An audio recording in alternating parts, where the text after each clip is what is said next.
Oi, eu continuo me chamando Armando. Prazer enorme estar mais uma vez com os irmãos. Pedido do Aristides, estou aqui só dando mais um lembrete sobre a nossa conexão via WhatsApp. Primeiro tem que lembrar o seguinte, né? O WhatsApp de Deus é a palavra, né? É o primeiro que você tem que dar toda a atenção, ler e ouvir com muito entusiasmo. Aí, se você quiser ficar por dentro das notícias, né, todas as programações e etc. da IBC, aquele número que foi colocado ali é o número correto. No seu boletim tem um número que não está correto, ele está errado. No boletim diz 99, não é 99, é 981318345. E outra coisa importante, pronto, segura aí. É você que cadastrou o número aí no seu celular, lá na internet, lá na tendinha. Você precisa mandar um oi. Eu acho que foi o meu caso. Não adianta eu ter o número nos contatos, né? Se eu não mando um oi para esse número, que aí sim o pessoal vai identificar que você está buscando o cadastro, entrando na lista e etc. Então, não esqueça de mandar um oi. Bom, esse domingo nós vamos começar a nossa caminhada pelo livro de Tito. O apóstolo Paulo escreve uma epístola ou uma carta à igreja que está em Creta. Creta é uma ilha faz parte hoje do continente europeu, que está anexada à Grécia. É uma das maiores ilhas na divisa entre o mar Mediterrâneo e o mar Egeu. O apóstolo Paulo deixa Tito, um discípulo seu, que é um grego, para exatamente trabalhar com a igreja naquela ilha. E nós vamos hoje introduzir com 2 vídeos e mais um intervalozinho que eu quero dar aí.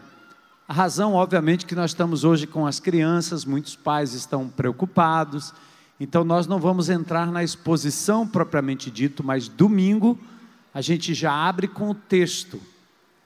Neste domingo nós vamos trabalhar a introdução com 2 vídeos, eu tenho os slides aí também que eu quero mostrar.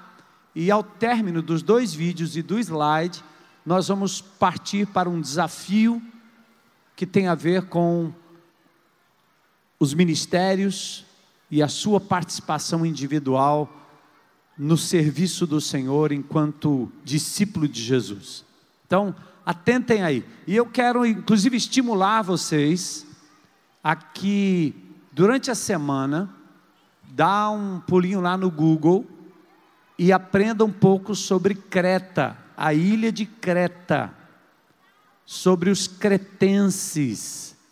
Depois eu vou mostrar para você a diferença entre cretense e cretino. Nós não queremos saber muito sobre cretino, né? Mas sobre os cretenses. Isso é igual a história do Coríntios, né? Tem gente que pensa que Paulo escreveu uma carta aos Coríntios. Não é. É aos irmãos que moravam na cidade de Corinto.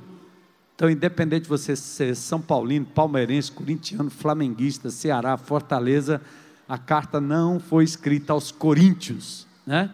Aos corintianos, aliás, né? Mas aos coríntios de Corinto, tá? Então, a gente vai mostrar já já a diferença.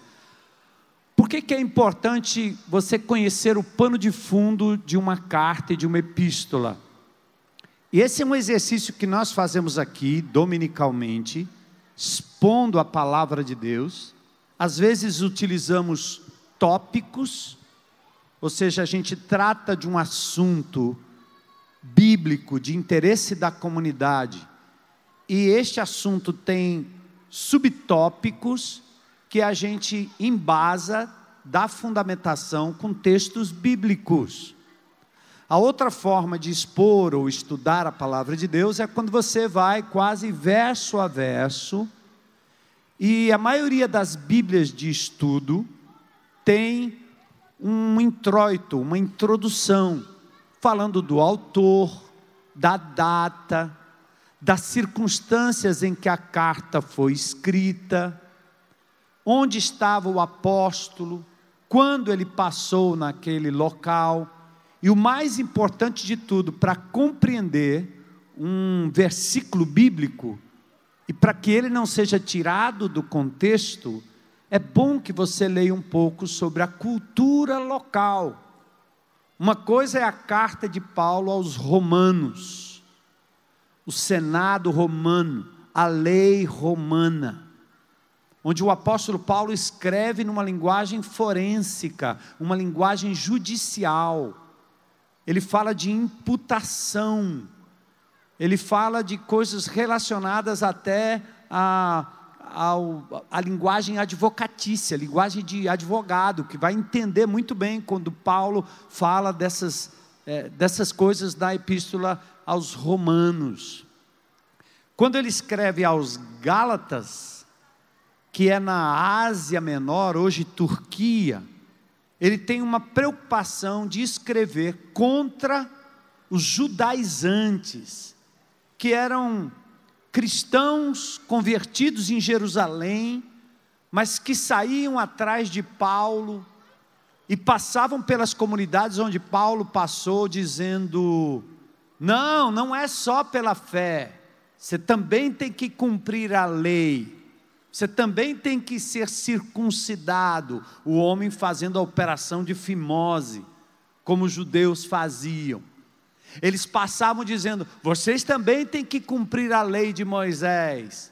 Eles passavam dizendo: vocês também têm que cumprir o sábado. Eram judaizantes. Paulo então chama a atenção dos Gálatas dizendo: como é? Vocês começaram pelo Espírito e agora estão se aperfeiçoando na força da carne, como se ganhar salvação fosse pelo empenho de guardar o sábado ou guardar a lei. Não. Então ele fala duro com os Gálatas. Por isso é importante compreender o contexto da epístola. Corinto, confusão, igreja confusa, cheia de pecados, de problemas. Então Paulo escreve naquela igreja, não para ensinar sobre falar línguas, ensinar sobre ceia, não, ele escreve para puxar a orelha da igreja, porque estavam fazendo destas práticas algo para além daquilo que Jesus tinha deixado ou ensinado à igreja. Então ele regulamenta, dá um puxão de orelha. Por isso é importante você conhecer a cultura do local, certo? Então, o que nós fazemos aqui dominicalmente serve como parâmetro para você ir para casa e estudar, porque nós temos falado sobre a responsabilidade pessoal de conhecer a palavra de Deus, mas muito mais do que conhecer a palavra de Deus, é conhecer o Deus da palavra. Por isso nossa abordagem não é acadêmica, ela é uma abordagem relacional. Eu ouço Deus falando comigo, mas eu posso me aprofundar estudando um pouco, introdução. Hoje a internet tem tudo. Eu tenho uma biblioteca na minha casa que são quase 3.000 livros, mas hoje a maioria do que tem na minha biblioteca tem na internet. É quase inútil, porque você agora fica com os livros enormes, e você tem enciclopédias, compêndios, que eu passei anos da minha vida estudando, tentando aprender, e hoje eu vejo, gente, custou caro, aí está tudo na internet e de graça. Quer dizer, todos vocês têm acesso a isso. Não achem que só meia dúzia de iluminados conseguem interpretar ou compreender a palavra de Deus. Vocês são capazes também. Então hoje nós vamos mostrar para vocês aqui 2 vídeos que vai abrir um pouco do entendimento da epístola de Paulo a Tito, que é deixado em Creta. E aí domingo nós vamos caminhar pelo texto, e você traga a sua Bíblia, ou o seu tablet, ou o seu smartphone, no modo avião, que é para você não receber nem telefonema, nem nada, né? Mas só a Bíblia, tá certo? Outro dia eu peguei um irmão entusiasmado com a pregação, ele deu um salto, aí ele, na verdade, foi o gol do Ceará. O Ceará fez um gol, eu pensei que ele tinha ficado feliz com a palavra, né, que eu disse, Jesus é maravilhoso, ele, olha, gol, eu disse, o que é que houve? Rapaz, o Ceará fez um gol. Meu filho, bota a tua cabeça aqui, Deus está falando, não é não? Presta atenção. Coisa importante para todos vocês, discípulos de Jesus, pessoas interessadas na palavra de Deus, o que é lindo, o que é maravilhoso, o que é extraordinário, é que nós não contamos às pessoas histórias da carochinha, nós não fazemos como a história de Papai Noel, por exemplo, porque tem pessoa que acha que a religião pode funcionar como um placebo. O que é um placebo? Você está doente, dor de cabeça, e alguém lhe dá um comprimido de maisena. Você toma e em seguida, sem saber que era de maisena, diz, eu acho que eu estou melhor. É um placebo. Não é um remédio real, mas você tem a impressão que tomou alguma coisa. Na religião é a mesma coisa. Nós achamos que a religião é qualquer coisa que nos faça sentir bem. Por isso você ouve pessoas sinceras, honestas, dizendo assim, o que importa é o amor. Se tiver amor, tudo bem. O que importa é que você esteja se sentindo bem com aquilo. Isso seria mais ou menos que dizer para um indivíduo viciado em cocaína, se você se sente bem com a carreirinha de coca, tudo bem. É como um indivíduo que pratica sexo fora do casamento, com qualquer pessoa, em qualquer lugar, inclusive adolescentes e crianças. A filosofia pós-verdade, pós-moderna, da sociedade politicamente correta, vai dizer o seguinte, cara, se você se sente bem, faça, porque o importante mesmo é que você se sinta bem. Então às vezes a pessoa vai à igreja porque ela se sente bem, vai a um culto, a um lugar, a uma procissão, a uma romaria, a uma vigília, a um local de oração, e ele pensa, porque eu me sinto bem, está tudo bem. Não é bem assim. Porque uma criança se sente bem quando dizem que o Papai Noel lhe deu um presente, não quer dizer que Papai Noel é verdadeiro, e nem que de verdade o Papai Noel é capaz de suprir as necessidades básicas dessa criança, quando, por exemplo, ela precisar de médico, de hospital, quando ela adoecer. Você não chama o Papai Noel, por quê? É ficção, não existe.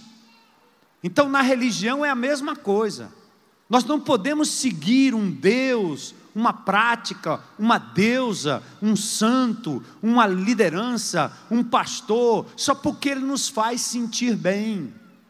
A palavra de Deus é fundamentada em verdade objetiva, está escrito, temos um registro, e a coisa mais linda é que quando você fala da igreja que o apóstolo Paulo fundou em Creta, este livro que tem quase 2000 anos, não se contradiz quando descreve Creta, Galáxia, Tessalonicenses. Eu tive o privilégio de andar nas ruas de Tessalonicenses, ou de Tessalônica. Eu tive o privilégio de estudar numa escola, estudando a Bíblia, com um amigo que era nascido em Tessalônica.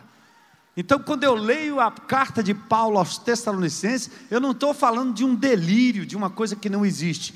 E outra coisa fundamental, que o argumento aqui não é só para comprovar que a Bíblia é um documento histórico, e que você na faculdade, no seu curso de mestrado, de doutorado, onde quer que você vá, acredite, seus professores lhe apresentam filósofos e teorias baseadas em documentos, que tem muito menos prova histórica e bibliográfica do que a Bíblia. Documentos dos grandes filósofos, da própria Ilíada, de Homero. Você tem meia dúzia de manuscritos que comprovam que essas obras de fato existem e que esses autores existiram e que esses filósofos existiram, e você acredita. A palavra de Deus, esta Bíblia aqui, ao longo de 2000 anos de história, desde Jesus para cá, sem contar mais 1,5 milênio antes de Cristo, tem simplesmente mais de 20 mil manuscritos que foram achados, encontrados ao longo da história. Então, quando a gente estuda Tito e fala de Creta, é possível pisar em Creta. Creta existe. Por isso nós temos uma verdade objetiva. E talvez aqui eu já faça uma aplicação fundamental para você que está aqui hoje à noite, talvez nos visitando. Atentem o seguinte: quando nós estamos falando de religião de verdade, nós estamos falando da luta contra o nosso maior inimigo, que é a morte. E o cristianismo é a única proposta religiosa filosófica que resolve o problema da morte. Todos os outros gurus morreram, e você pode visitar o mausoléu, você pode visitar a tumba, você pode visitar o cemitério de muitos líderes mundiais. Mas se você for lá em Jerusalém, na tumba onde Jesus foi colocado, o seu corpo não está lá, porque ele ressuscitou e venceu a morte. Aleluia!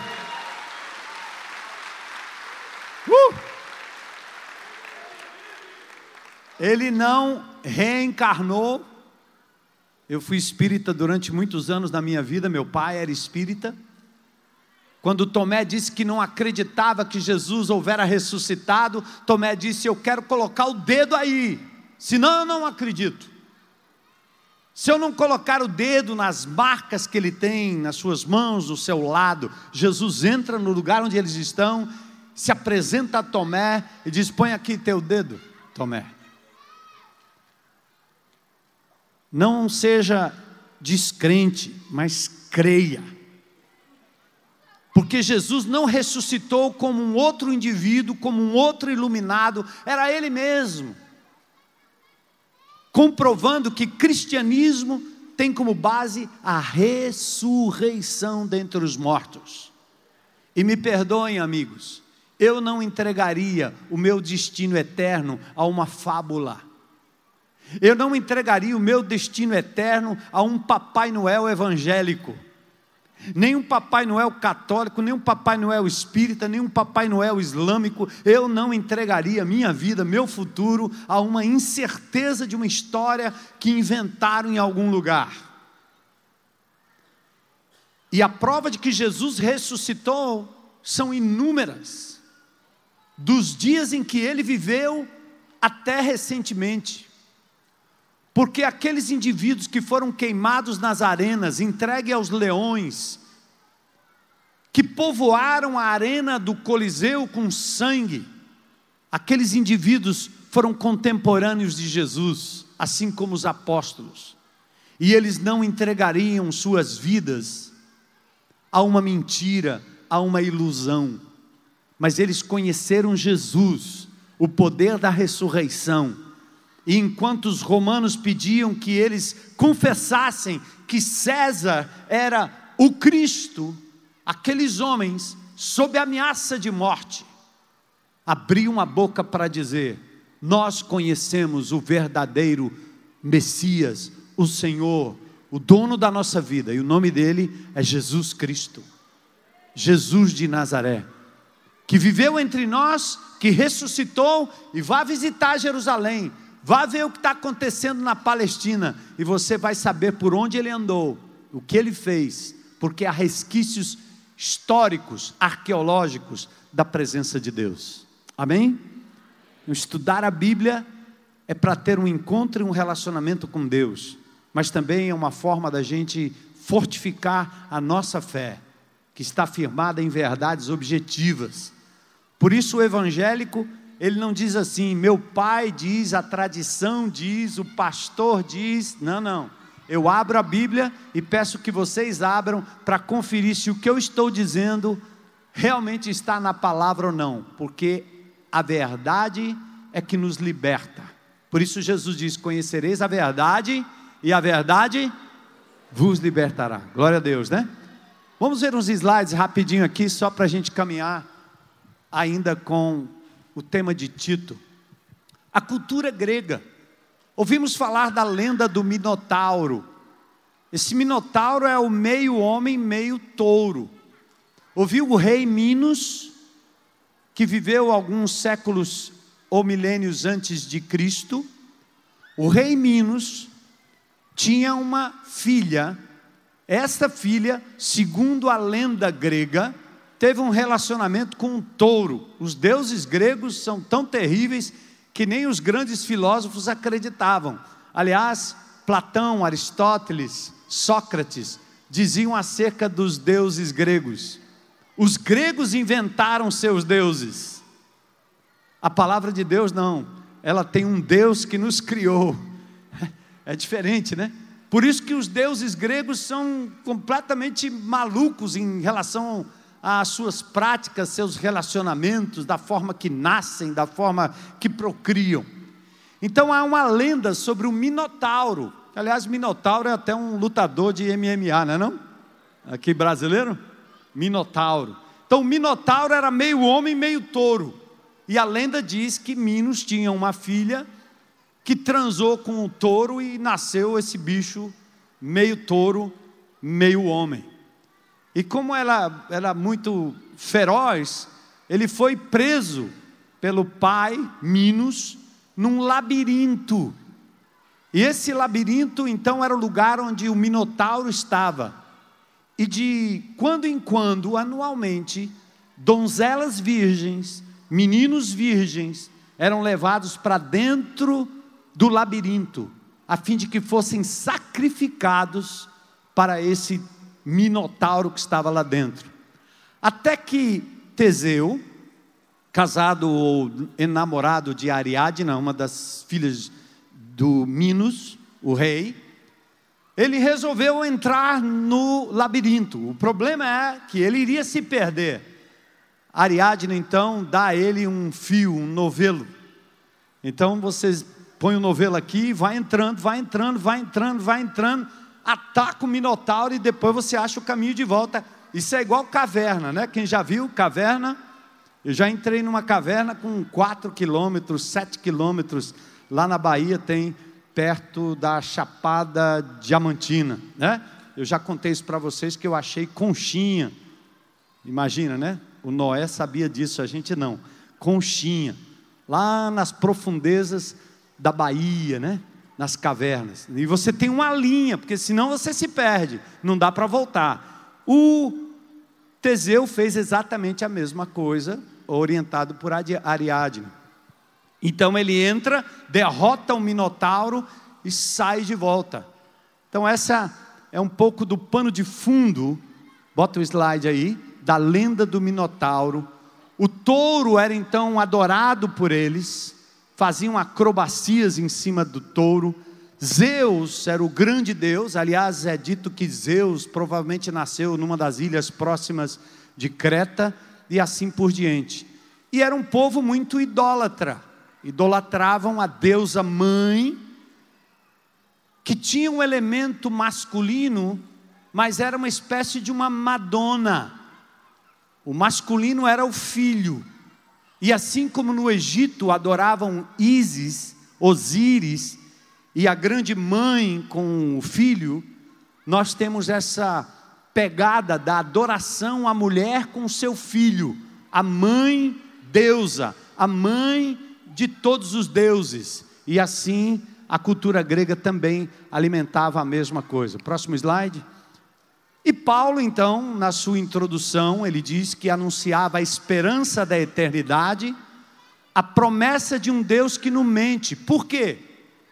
Os cretenses eram conhecidos, e Paulo sabia de que provavelmente um filósofo grego chamado Epimênides taxou os cretenses de mentirosos, comilões, preguiçosos, e assim eram conhecidos os cretenses. Aliás, se alguém fosse taxado de mentiroso, a palavra usada é: você é um cretense, que você mente que só. Conhece gente assim? Você pode dizer: você é um cretense. Preguiçoso, comilão, glutão, vida boa, vida mansa, mentirosos. Assim era a cultura de Creta.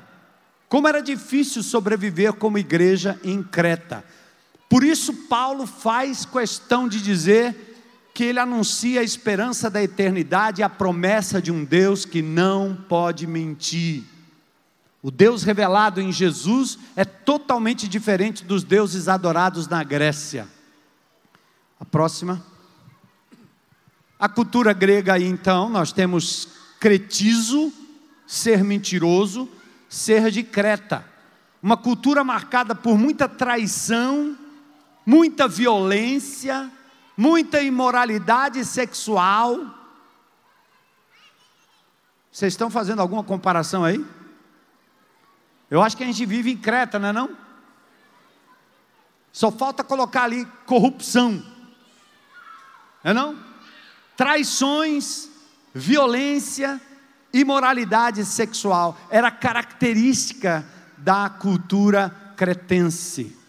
Só para dizer para vocês que a palavra cretino, que nós utilizamos, vem de cristão, porque é um ditado utilizado pejorativamente acerca dos cristãos. Eles eram considerados como coitadinhos, os cristãos coitadinhos da sociedade, os bobinhos da sociedade. Tanto tem essa designação, essa etimologia, como também existe uma região na França, onde pessoas tinham problemas com suas glândulas, da tireoide, por exemplo, e a tal da papeira, né? Eu não sei se é bem a cachumba, que eu já tive quando era menino, ficava com papo grande. Também eram chamados de cretinos, coitadinhos. Foi depois utilizado da mesma forma como era utilizado para os crentes. Então, cretenses não tem a ver com cretinos, né? É a distinção que você já sabe agora. Mais um? Então aqui, ó. Tito é um cristão grego, cooperador de Paulo. Paulo fala dele em Gálatas capítulo 2, quando o levou para Jerusalém, quando ele ia confrontar os apóstolos judeus. Ele leva Tito consigo, mas Tito nem foi constrangido a, por exemplo, raspar a cabeça como fez Timóteo, ou cumprir os rituais judaicos em Jerusalém. Em 2 Coríntios 8 ele também faz menção de Tito. Creta é ideal, diz o apóstolo Paulo, era um lugar muito bom, mas chegando Paulo no barquinho, chegam também os líderes corruptos. Qual era a corrupção que Paulo vai enfrentar na epístola? E você vai ver. Eram os indivíduos que, ao invés de dizer para as pessoas, salvação é pela graça, você não pode fazer nada para ganhar ou merecer a salvação. Jesus pagou o preço. Você precisa receber a graça de graça.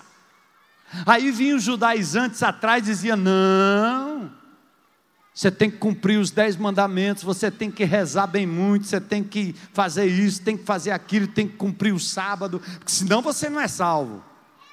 Ou seja, coloca a salvação condicionada ao que eu faço ou deixo de fazer.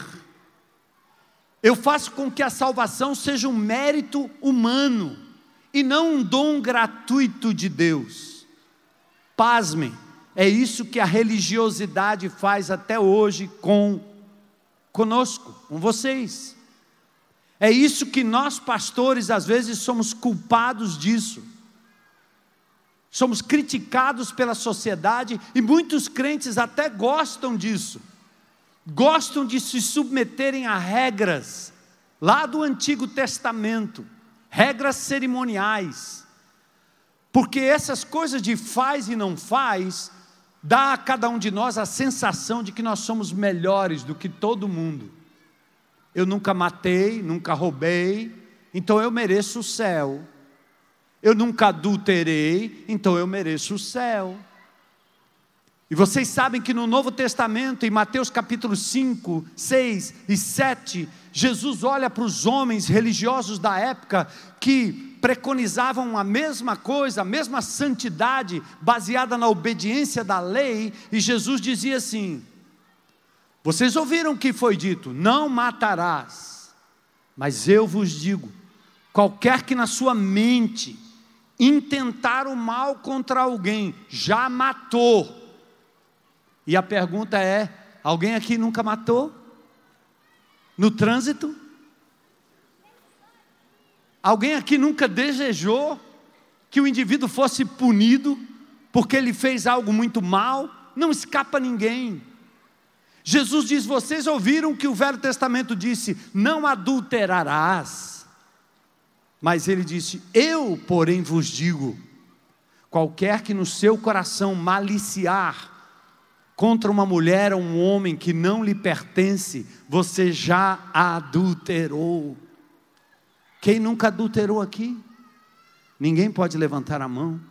Eu estou no meio. Porque é o que está lá dentro do coração que conta, não é o que a gente pode mostrar para as pessoas. Quantas rezas, quantas novenas, quantas orações, quantos jejuns. Porque não são os nossos atos de obediência que podem comprar a nossa salvação. Já vi homens muito ricos me pedindo para fazer coisas contrárias aos princípios de Deus, e quando eu dizia que não iria fazer aquilo, ele dizia, você não sabe que eu tenho um orfanato com mais de 1000 crianças? Ou seja, ele está dizendo, eu faço boa obra, e por isso eu tenho o direito de fazer essa marmota aqui. É como eu já vi, muitas vezes o Paulo Maluf, nosso grande Paulo Maluf, não é não? Talvez o maior símbolo da corrupção, abrindo a boca para receber a hóstia. Como assim? O que que esses caras fazem? O que que nós fazemos com a religiosidade? Muito longe da autenticidade que se é querida de quem anda com Jesus. Então é isso que a palavra de Deus nos ensina, que Paulo nos ensina. Não vamos obedecer à lei dos judaizantes e dos líderes que querem nos escravizar ao faça e não faça. Nós vamos obedecer a Deus por amor a Jesus. E vamos viver como se nós fôssemos e somos imperfeitos, pecadores, mas carentes da graça dEle todos os dias. Limpos dos nossos pecados só por hoje, às vezes só por 1 minuto. Mas pela graça, só pela graça. Por isso nós cantamos aqui, graça sem par. Pronto? Terminou? Então qual era a estratégia de Paulo? A chamada estratégia missional. O que Paulo queria dos crentes em Creta? Que a igreja não brigasse com a cultura, mas que a igreja também não aceitasse passivamente a cultura, a mentira, a indolência, o pecado da sexualidade, a corrupção, a mentira como sendo algo normal. Paulo diz, você não vai ficar gritando e brigando com a sociedade todo o tempo e com a cultura. Muita coisa não terá jeito enquanto Jesus não voltar. A corrupção vai diminuir, mas jamais vai ser aniquilada da terra, a não ser quando Jesus, o justo juiz, retornar. Então não adianta você ficar esbravejando como crente, mandando WhatsApp para todo mundo, escrevendo no Face, se indignando. Existe um limite para isso. E Paulo diz que a igreja em Creta também não deveria aceitar passivamente corrupção, roubo, mentira, intrigas dentro da sua comunidade. Não.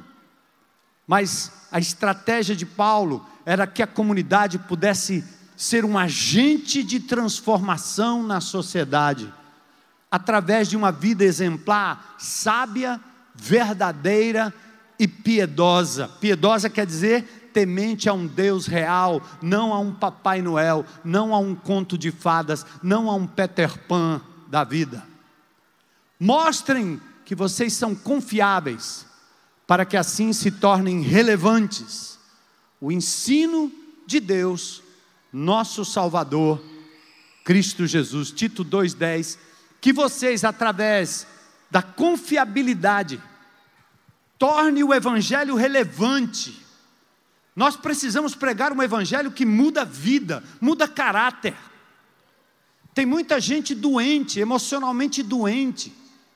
Tem muita gente dependente de vícios, dependentes químicos, dependentes financeiros, dependentes de trabalho, dependentes de sexo, dependentes de amor dos outros. A comunidade que tem Jesus Cristo como Senhor e Salvador deve ser um exemplo de que é possível centralizar a nossa vida no amor que vem de Deus, no prazer que vem de Deus, e termos assim domínio e controle sobre essas coisas que Deus nos deu para usufruir, seja o dinheiro, a amizade, seja o beber, o comer, seja o cuidar do corpo, seja o cuidar da mente, o descansar, o trabalhar, o estudar, o amor, que seja dentro dos parâmetros divinos, para dizer é possível ser feliz sem cachaça, é possível ser feliz com água, seja ela mineral ou não, é possível ter alegria sem o estímulo da droga, sem o estímulo da cachaça, da cerveja, seja lá do que for, porque na roda de amigos, é desta forma que você consegue ser feliz. Menina, mulher, é possível ser feliz sem tirar a roupa, sem se expor, sem se dar, se entregar. Menino, menina, é possível ser feliz assim, porque o amor maior nós recebemos do Pai eterno que nos adotou. É esta vida que vai impactar a sociedade, mudar a sociedade, fazer com que as coisas sejam diferentes. No meio em que você está, você deve valorizar Jesus, a família, a integridade moral e ética, a verdade, mesmo que você sofra prejuízo, porque Jesus foi levado à cruz do Calvário, porque disse a verdade, falou a verdade, praticou a verdade, Ele era a verdade. Então, esse nosso último slide é exatamente isso, da igreja em Creta.